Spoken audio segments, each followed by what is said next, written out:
human body is elastic in nature. So when you push yourself, you'll be able to see the capacity that is inside of you. At the end of my training, when I do like a graduation party for my students, I tell them it is so easy to lose family. It is so easy to lose friends when you're working remotely. I was in Nigeria before I traveled. It's mostly a case of people not being prepared enough, or people not having that first-hand experience, or people not having that ability to build their portfolio and all of that.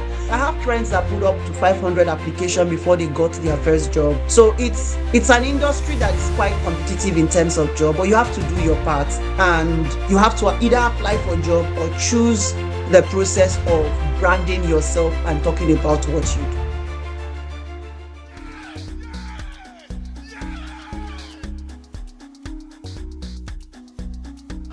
All right. So hi, Chinyere.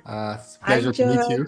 Very excited to have you on board today. I'm George Ibuonu. I'm the CEO of BananaCrystal, and we're a P2P trading platform of USD, US dollars with any currency. So why don't you go ahead and introduce yourself, and then we can get started. Okay, so my name is Chinyere Agbasiere. I still go with Agbasiere because that is the name on most of my documents, my father's name. But I need to also give acknowledgement to my husband. So Chinyere Udo, but you would still mostly see Chinyere Agbasiere on most of my platforms. I'm currently a master's student at Illinois State University. I'm doing my second master's in marketing analytics. I just finished one in May, my master's in communication. I am the founder of Virtual Click Support. Virtual Click Support is a freelance / remote work platform where I kind of coach people on how to start up their career on going into remote work. I support people with tips that can help them land remote jobs. We also help in terms of job recommendations when we get them and all of that. That is what we do with Virtual Click Support. And I also train people who are willing to go into becoming virtual assistants, people who are looking into becoming digital marketers, affiliate marketers, and all of that. Well, that's great. That's very, very, very exciting that you're doing so many things at once. Thank you. Yeah, at BananaCrystal, we have a program called Tell a Woman Campaign, and that's one of the reasons why we wanted to talk to you, because we're interviewing women from different walks of life at different stages in their career. So those that are already super successful, those that are on their way up, those that like yourself that are in between, but still taking care of themselves and doing great things in the world. And so we're very, very excited to have you today. And maybe you can talk a little bit more about what you're doing, like in terms of the virtual, what you call them, the VAs, virtual assistant training that you do with on your platform, because I know you have a social media channel and you train VAs all around the world. Maybe you can speak a little bit more about that. Okay, so I founded Virtual Click Support way around, I would say 2020 when I became a VA, but it wasn't officially registered until 2023, late 2023. And it took me 4 years, after 4 years of being a VA to I think this platform, what I want to use this platform to do is more give back, because most of the courses that I teach, they are pretty much very affordable. And the reason why I do this is most times when I get the opportunity to speak to Nigerians, especially Africans, right?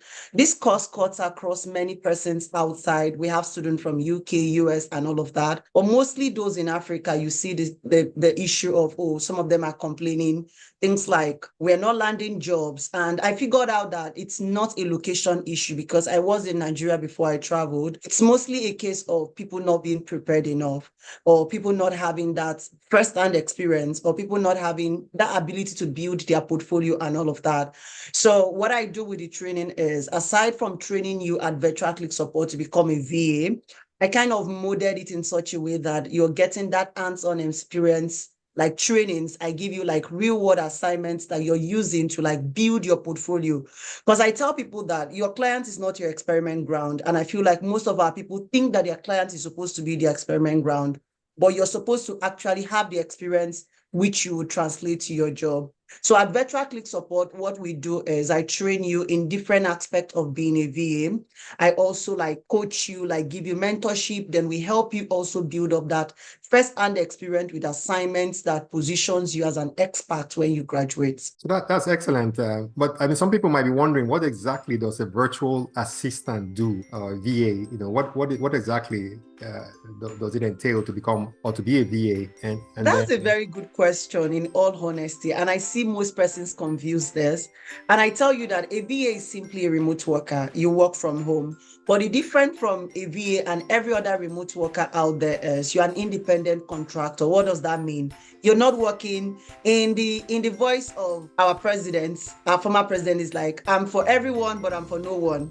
Like you're working for like multiple persons at the same time, but you have that flexibility and that ample time. So as a VA, you can do a lot of things. And I tell people, what you do as a VA determines the skill sets that you have. You can do administrative support, you can do customer service, you can do email management, you can do scheduling, you can do marketing analytics, you can do data entry, you can become a data analyst. The difference is you're doing it remotely and you can do it for multiple people. So name the skill set, name the industry, you can become a VA in that field. so you're basically a personal assistant, but you're doing it remotely and online for different If we clients. say personal assistant, I feel like it's limited to just doing only administrative tasks, right? Because there are other technical fields. Like if you're a data analyst, you're not a personal assistant. If you're into cybersecurity and you're working for multiple people at the same time, you're not a personal assistant. So you can choose the personal assistant or the administrative part of being a VA. I tell people it's like the simplest, like it can launch you into the field while you keep building and keep developing yourself for like better pay and more advancements in the industry. I don't know if there's like. But so if there's no real course in university or formal education, so how does one get the training? Like how do you train for this role? Because you can do different things, but then you're coming in. Let's say you come in and you have no skills or you have very limited skills. How do you get the training for this role? Okay. And what do you decide? Or I guess, how would you even decide what to train? Since you can be doing data entry, you can be doing administrative, you can be doing marketing, SEO, social media. You can be doing all kinds of stuff as a VA. Where do you even start from? And where do you get the training for it? I would say the basics. The basics is learn the basics. That basics could be social media management. It could be administrative support. It could be customer care service. It could be lead generation and all of that. Now, different clients that you would work with will determine sometimes what you do for them. Some clients are coming in knowing what they really want, but they don't know what they want until when you begin to work with them. So as a VA who is like doing the basics, it's very good that you know little bit of at least those basics like social media management, content creation, lead generation, and all of that. Then as you continue to grow, you look for, there's something called niche. You niche down. I do not tell people to niche down when they are starting because you need to get your client first before you're looking for a niche, right? So coming into like the VA training, I'm literally training you on all of those basics. We are covering administrative support. We are covering social media management.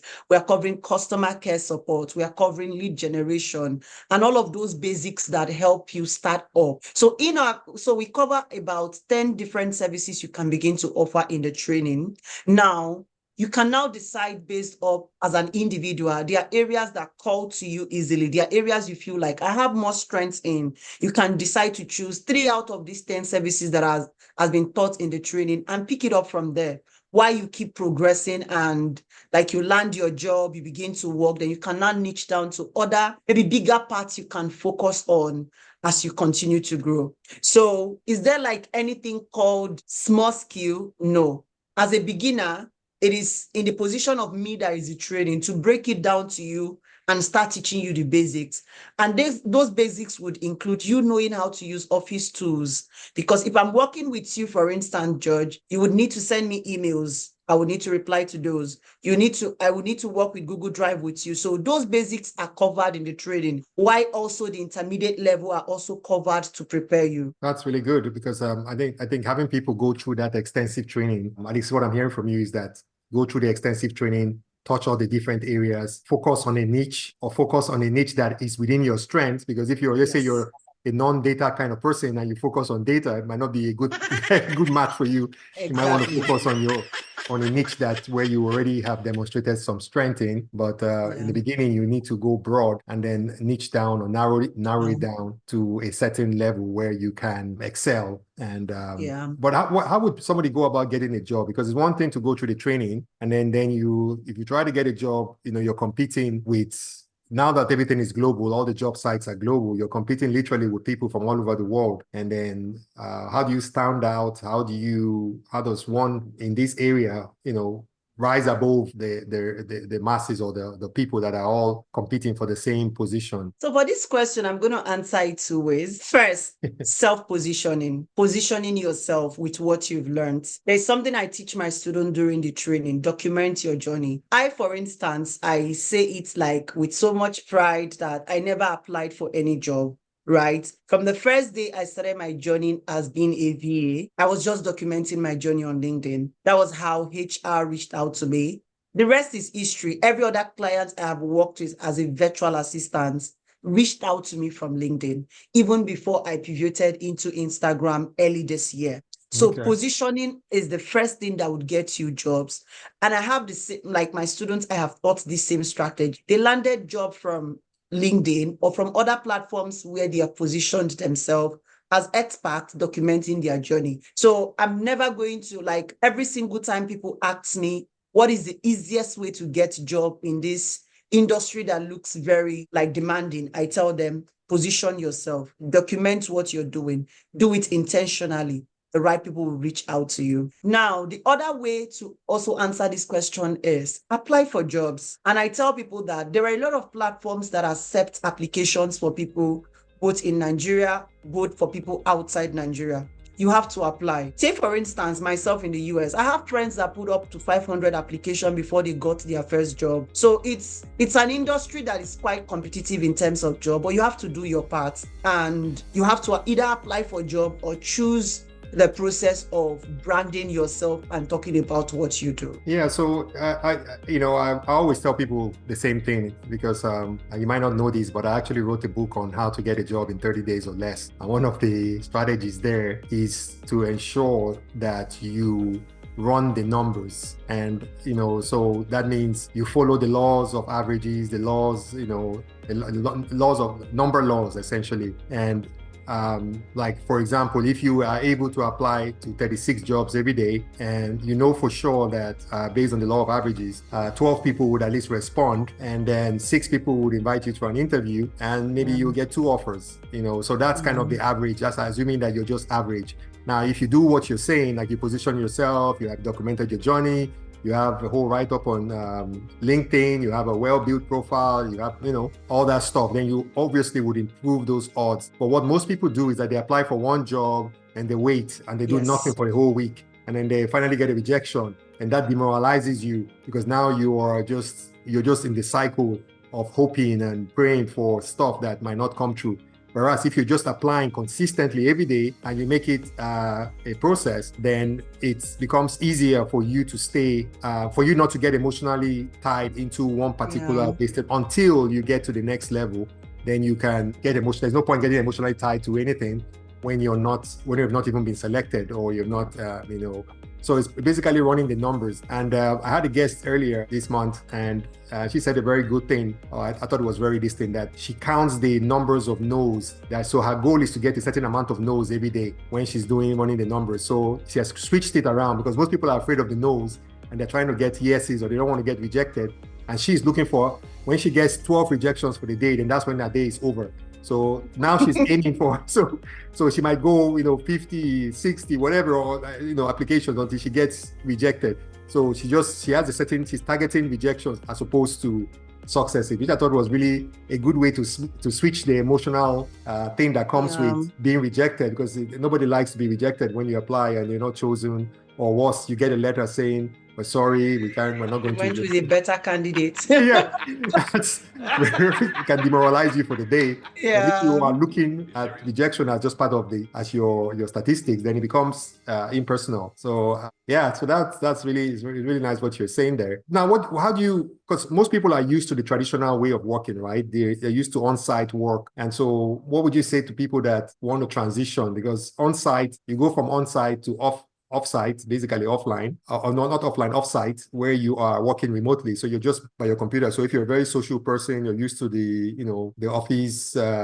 conversations, and you have all your friends within that environment. You're used to going for lunch with people, and the water cooler, what they call the water cooler conversations, all the side conversations. Some people even like the office politics and the gossiping and all that stuff. All that goes out the door because now you're just by yourself on a computer. What what would you say to people that are, I guess, more extroverted and like, more of the human? So at the beginning of the training, in my training, I built something called accountability groups. So in these accountability groups, you have people in the training with you who you're leading on in the journey, because it can sometimes be overwhelming.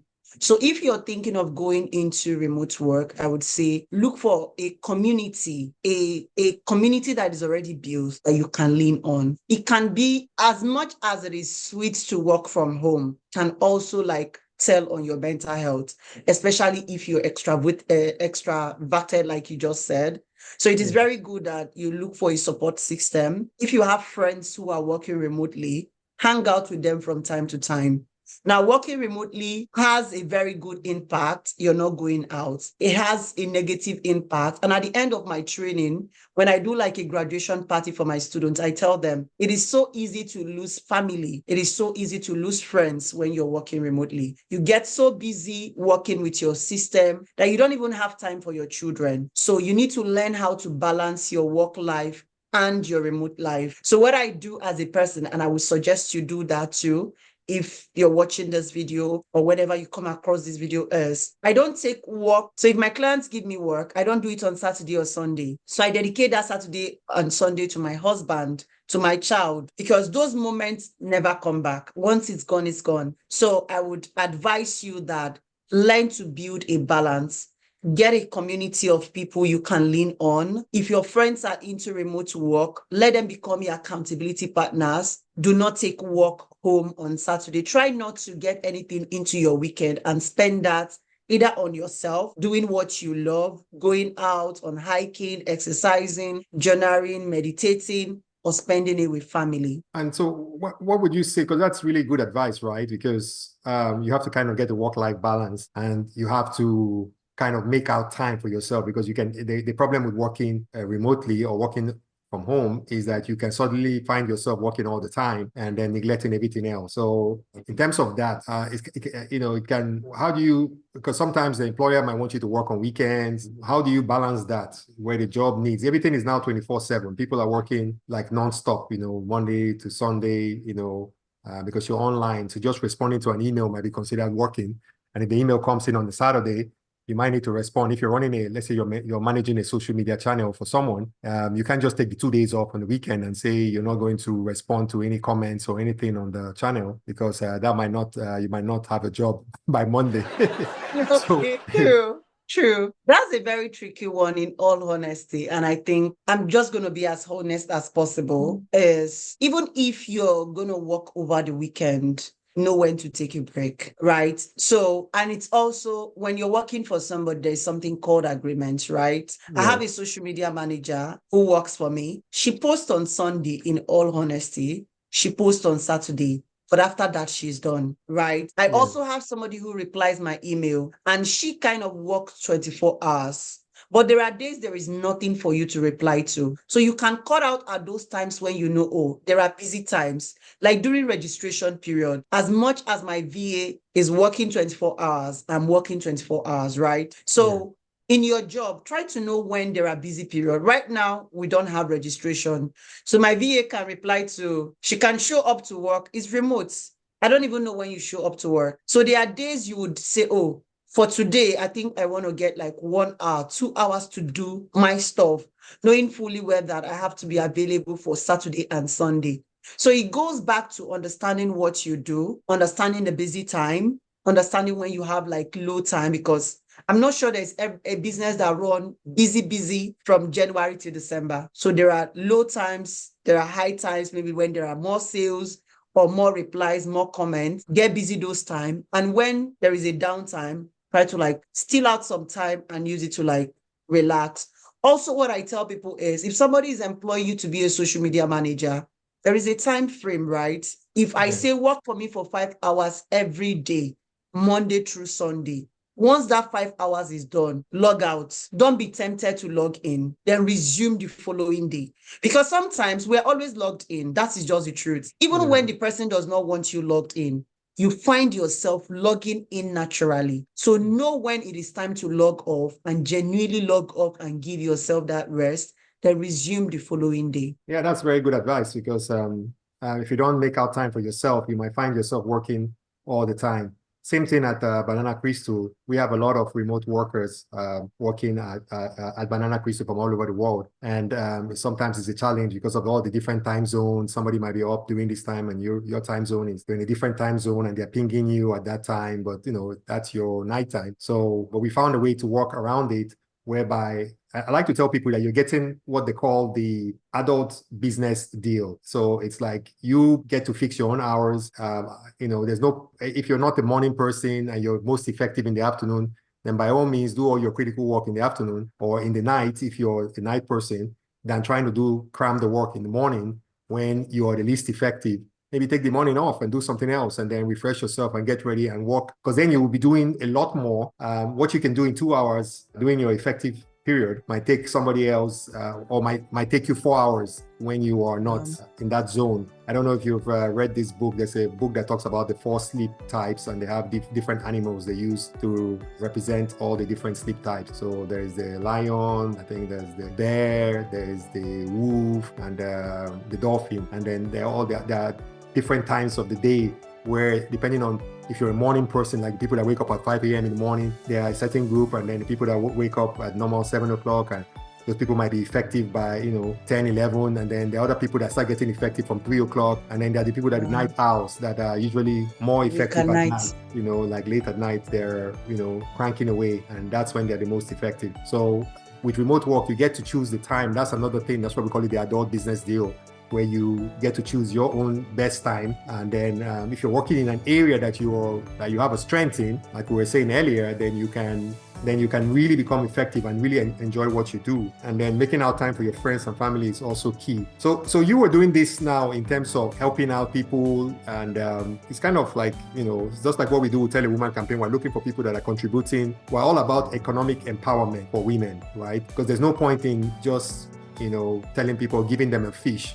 We want to teach you how to fish. So on BananaCrystal, for example, we have a Tell a Woman campaign. And one of the things that we encourage women to do is they can come in and become a broker. So just like Uber democratized transportation, where anybody can provide transportation services, and Airbnb did the same thing for accommodation, we are doing the same thing for foreign exchange conversion. So if you wanted to convert, let's say you were living in the US and you're traveling to Africa or somewhere in maybe Nigeria, you need to convert from US dollars to Naira, or you're going from UK, you go from pounds to Naira. Typically, you will go through a bank or a bureau de change or a money transmitter service. But what we have done is that we have a platform where anybody can provide foreign exchange services. So you can just sit down at home. All you need is a computer, a laptop, a cell phone, anything that can connect you online. And then you can just, provide foreign exchange services. You post your rates, and then people will take you up on the rate and you can transact. So you can start with $5 or $10 and work your way up. And, over a period of time, 10x your money, 20x your money, it depends on how much you want to, how vigilant you want to trade. But so we're encouraging women to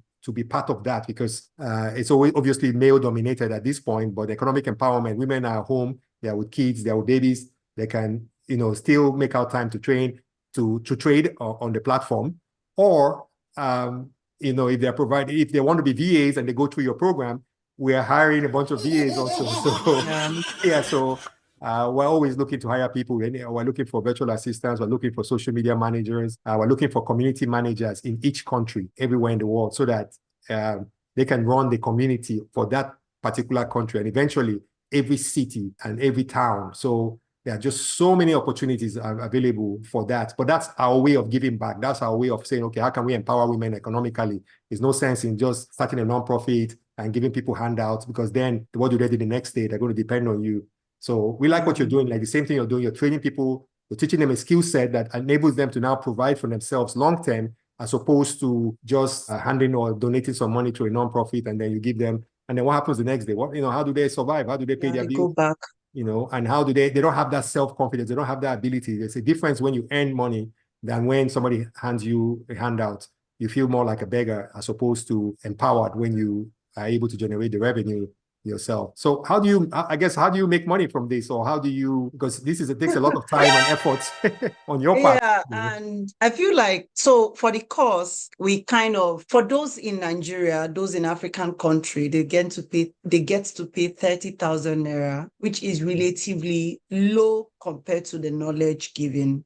And I said when I started that this is just my way of giving back to like those in Africa so that we can at least level up a little, right? So, Yeah, but for those context, outside, that's very low. That's like less than $20 essentially. yes, That's like yes. So that's a no-brainer for so somebody to it is jump on. actually, and when people see, they be like, this course is it's relatively very cheap for like what I put in, because it's like a 45 days training and I still show up for 15 days to, like, we call it job application marathon, where I'm showing up for that 15 days to like build that consistency in you applying for jobs. So I'm not just teaching you, helping you build your portfolio.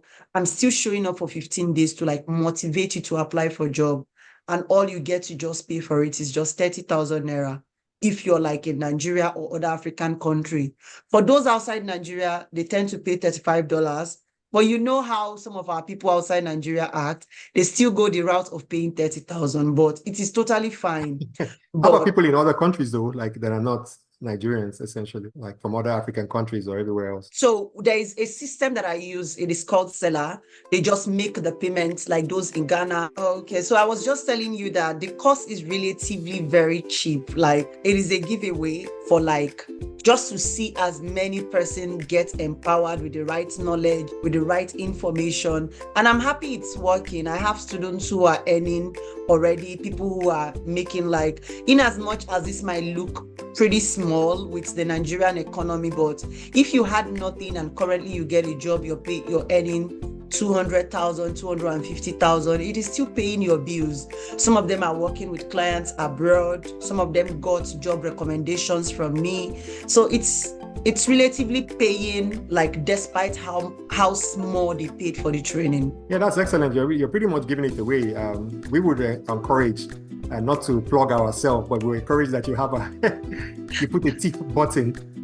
We have a payment system that works anywhere in any country in the world. So you can put a pay button on your channel and people can tip you from anywhere in the world, instead of just liking your content, because you're giving away so much already for very little. People that, especially when they go get a job and everything, they can come and show their appreciation by tipping you. And the problem with that is usually, like, payment systems are not global. So a payment system that works in Nigeria or works in the US wouldn't work outside the US. So what we've done, we've created a payment system on our platform that works in any country, anywhere in the world. So somebody in Nigeria can pay you in Naira, somebody in Ghana can pay you in Cedi, somebody in South Africa can pay you in Rand, somebody in Korea can pay you in Korean Won, or whatever currency they are. And then when you receive it, you use the P2P platform to convert it to whatever currency you need. So we've created this pay button or payment system that works anywhere in every country in the world, which I think we are the first in the world to do that. Nobody else has been able to do that. But we've done it in a very ingenious way, essentially. Again, not to toot our own horn,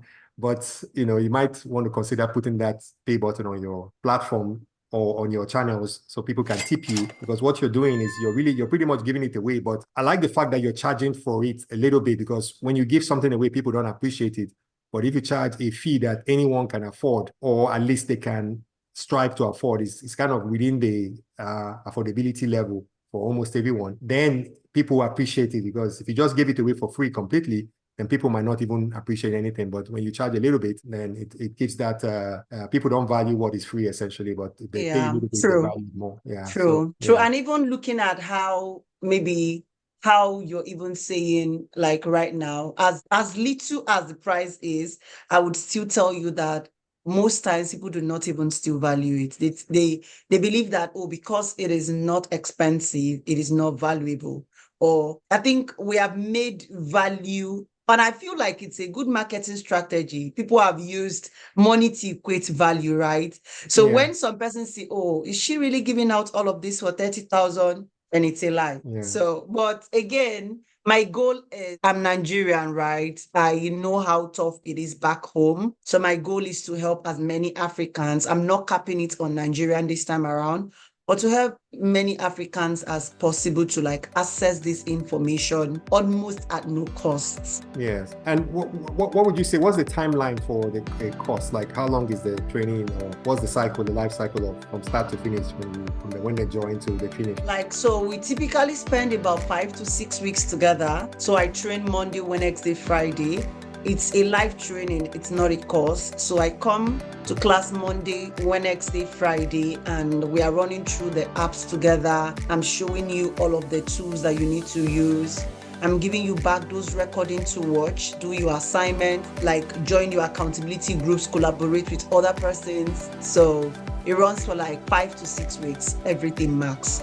Okay, so but people have to join within a certain period, right? So each class will start over a certain period of time. So yeah, so currently we have another class that starts November 27. So we're just currently doing registration for that November 27 cohort. Then by then, those I am currently teaching would have graduated, so that I have the time to focus on the next cohort.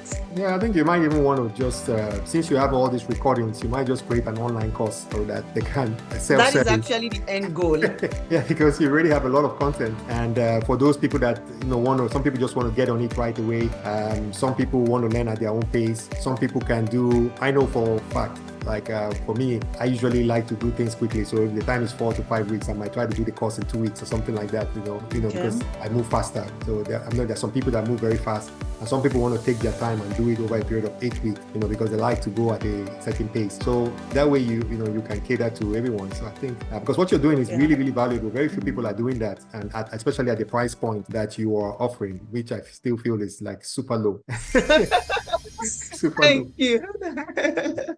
So thank you, because sitting down for 2-3 hours teaching is actually time. It is time consuming, it is time draining. And I just hope that, again, when I feel like right now, maybe from next year, like I was saying, maybe from next year, I'll probably like adjust the fee a little, so that it also like compensates like the time I'm putting into it. So let's use this year as a giveaway and see what next year brings. That's really good. All right. So this has been amazing talking with you. Any closing thoughts before we round up? Like where can people find your course? Where can they find you? Stuff like that, as well as any closing tips or okay. I am on Instagram mostly these days. I'm an Instagram babe these days. I'm also on LinkedIn. So if you want to find me on Instagram, my name is Virtual Assist with Chi together. Virtual Assist with Chi together. I'm also on TikTok. I just started like my TikTok account with Virtual Assist with Chi. But if you want to find me on YouTube and LinkedIn, you can find me with Chinyere Agbasiere. And all of this can also bring you to my Instagram, my TikTok, my LinkedIn, on my YouTube channel. And so that's where people can relatively easily access my course, how to like register for it, or how to join the training and all of that. Okay, that's really great. We'll put a link to your social media channel so that people can navigate from there to your course and find you and reach out to you.